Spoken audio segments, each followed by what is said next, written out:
নমস্কার, কৃষ্ণা টক্স বাংলা চ্যানেলে আপনাদের স্বাগত। আপনাদের সঙ্গে আছি আমি শ্রী মিলন দেবনাথ।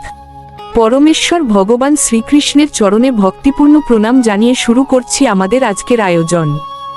আজকের ভাবনা, মন শান্ত করার সহজ উপায়। চারপাশের অশান্তি, অন্তহীন চিন্তা আর মানসিক চাপের মাঝে কিভাবে নিজের মনকে স্থির রাখা যায়, আজ আমরা তা নিয়েই গভীরভাবে আলোচনা করব। আমাদের এই সুন্দর পৃথিবী এবং এর বুকে কাটানো মানবজীবন অত্যন্ত ক্ষণস্থায়ী। আমরা প্রতিদিন সকালে ঘুম থেকে উঠে এক নতুন জীবনের স্বপ্ন দেখি, কিন্তু এই জীবনের শেষ কোথায় তা আমরা কেউ জানি না। নদী যেমন প্রতিনিয়ত সাগরের পানে ছুটে চলে এবং একসময় তার অস্তিত্ব হারিয়ে ফেলে, মানুষের জীবনও ঠিক তেমনি সময়ের স্রোতে ভেসে এক অনিশ্চিত গন্তব্যের দিকে এগিয়ে যাচ্ছে। এই ক্ষণস্থায়িত্বকে মেনে নিয়ে জীবনের প্রকৃত সত্যকে জানাই মানুষের প্রধান কর্তব্য। সংসারের মায়াজাল অত্যন্ত শক্তিশালী এবং এটি মানুষকে এক অদ্ভুত মোহের মধ্যে বন্দী করে রাখে। আমরা ঘর বাড়ি, অর্থ সম্পদ এবং নানা সম্পর্কের বাঁধনে এমনভাবে জড়িয়ে পড়ি যে মনে হয় এই পৃথিবীই আমাদের চিরস্থায়ী বাসস্থান। চারপাশের মানুষ প্রতিদিন বিদায় নিচ্ছে দেখেও আমরা ভাবি আমরা হয়তো চিরকাল বেঁচে থাকব। এই অবাস্তব ভাবনাই হলো মানুষের মনের সবচেয়ে বড় অন্ধকার, যা তাকে আসল সত্য থেকে দূরে সরিয়ে রাখে। এই প্রাচীন শিক্ষা আমাদের মনে করিয়ে দেয় যে জাগতিক সমস্ত প্রাপ্তি আসলে ক্ষণিকের মরীচিকা মাত্র। শ্রীমদ্ভগবদ্গীতার আলো ও আত্মার অমরত্ব। কুরুক্ষেত্রের যুদ্ধক্ষেত্রে মোহগ্রস্ত অর্জুনকে সান্ত্বনা দিতে গিয়ে পরমেশ্বর ভগবান শ্রীকৃষ্ণ অর্জুনকে পরম জ্ঞানের আলো দেখিয়েছিলেন। তিনি বলেছিলেন যে এই দৃশ্যমান শরীরটা ধ্বংসশীল হলেও এর ভেতরে থাকা আত্মা চিরকাল অবিনশ্বর থাকে। আত্মার কোনো ক্ষয় নেই, কোনো পরিবর্তন নেই এবং তাকে কোনো অস্ত্র দ্বারা আঘাত করা যায় না। এই অমরত্বের জ্ঞানই মানুষকে সমস্ত জাগতিক ভয় ও শোক থেকে মুক্তি দিতে পারে। ভগবান শ্রীকৃষ্ণ গীতায় একটি সুন্দর উদাহরণের মাধ্যমে বুঝিয়েছেন যে মানুষ যেমন পুরনো এবং জীর্ণ পোশাক ত্যাগ করে নতুন পোশাক পরিধান করে, আত্মাও ঠিক তেমনিভাবে জীর্ণ শরীর ত্যাগ করে নতুন এক দেহে প্রবেশ করে। তাই এই নশ্বর শরীরের জন্য অতিরিক্ত শোক বা মোহ প্রকাশ করা অর্থহীন। শরীরের পরিবর্তন একটি স্বাভাবিক নিয়ম মাত্র, যা প্রকৃতির নিয়মেই প্রতিনিয়ত ঘটে চলেছে। আমরা চোখে যা দেখি তা সব সময় সত্য হয় না, কারণ মায়ার এক বিশাল পর্দা আমাদের চারপাশকে আবৃত করে রেখেছে। এই মায়ার কারণেই আমরা আসল এবং নকলের পার্থক্য বুঝতে পারি না। যখন কোনো মানুষ আধ্যাত্মিক সাধনার মাধ্যমে এই মায়ার পর্দা সরিয়ে দেখতে পায়, তখনই তার সামনে পরম সত্যের প্রকাশ ঘটে। সেই সত্যের আলোয় জীবনের সমস্ত অন্ধকার নিমেষেই দূর হয়ে যায়। মানব জীবনের আসল উদ্দেশ্য কেবল খেয়ে পড়ে বেঁচে থাকা বা জাগতিক সুখ ভোগ করা নয়, বরং অমৃতের পথে যাত্রা করা। এই যাত্রার প্রথম পদক্ষেপ হল নিজের ভেতরের অহংকার ও অজ্ঞানতাকে বিসর্জন দেওয়া। যখন একজন মানুষ বুঝতে পারে যে সে এই পৃথিবীর মালিক নয়, বরং কেবলই একজন পরিব্রাজক, তখন থেকেই তার আধ্যাত্মিক উন্নতির পথ সুগম হতে শুরু করে। এই মহাবিশ্বে যা কিছু দৃশ্যমান, তার সব কিছুই একদিন না একদিন ধ্বংস হয়ে যাবে। পাহাড়, পর্বত, নদী কিংবা বড় বড় সাম্রাজ্য, কোনো কিছুই কালের গহ্বরে টিকে থাকে না। কিন্তু এই সার্বিক ধ্বংসশীলতার মাঝেও যে চেতনা বা শক্তিটি চিরকাল টিকে থাকে, তা হলো আমাদের পরমাত্মা। এই অবিনশ্বর চেতনাকে অনুভব করতে পারলেই মানুষ সংসারের সমস্ত দুঃখ কষ্টের ঊর্ধ্বে উঠতে সক্ষম হয়। মানব জীবনের প্রকৃত উদ্দেশ্য ও সার্থকতা।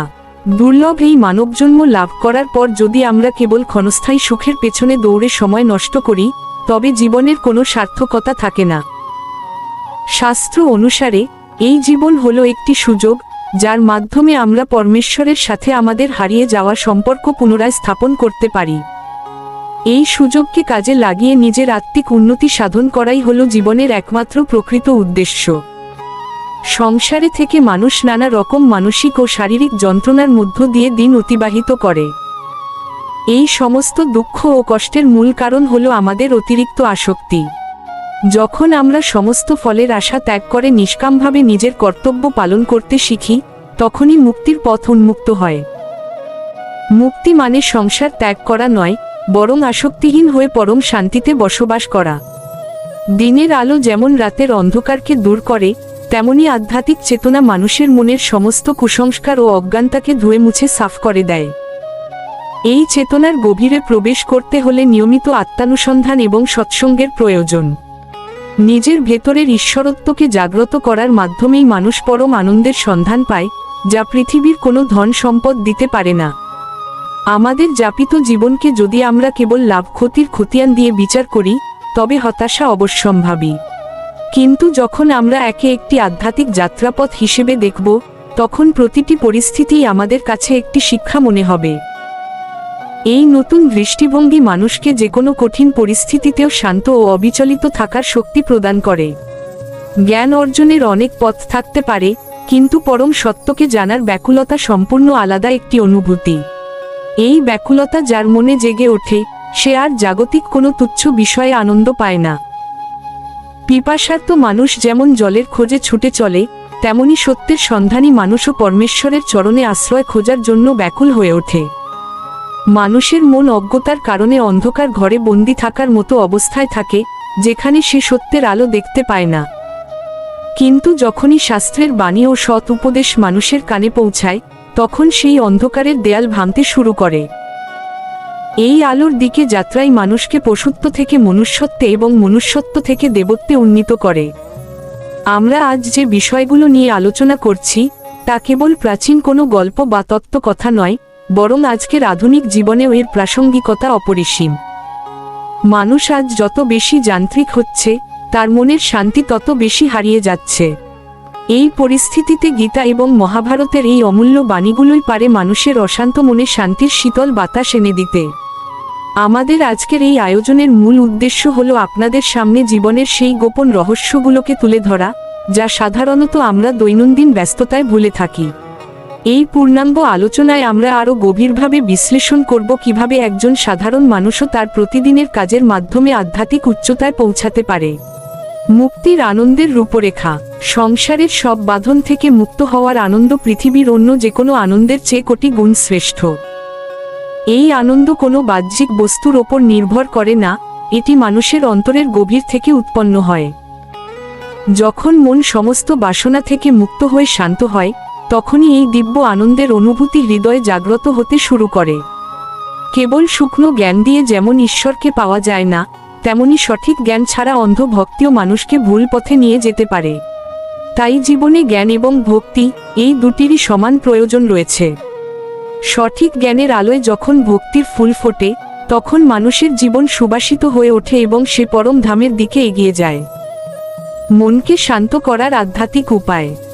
আমাদের মন সারাক্ষণ নানা চিন্তায় অস্থির থাকে, যা আমাদের সঠিক সিদ্ধান্ত নিতে বাধা দেয়। এই অস্থির মনকে শান্ত করার একমাত্র উপায় হলো পরমেশ্বরের নাম স্মরণ এবং ধ্যানের অভ্যাস করা। মন যখন শান্ত হয়, তখন ঈশ্বরের উপস্থিতি নিজের ভেতরেই খুব স্পষ্টভাবে অনুভব করা সম্ভব হয়।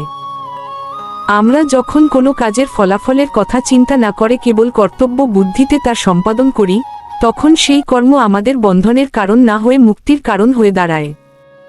এটাই হলো আসক্তিহীন কর্মের প্রকৃত মহিমা।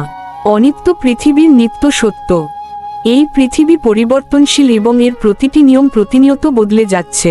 আজকে যা নতুন, কাল তা পুরনো হয়ে যাচ্ছে। এই অনিত্য পৃথিবীর মাঝে একমাত্র নিত্য সত্য হলেন পরমেশ্বর ভগবান।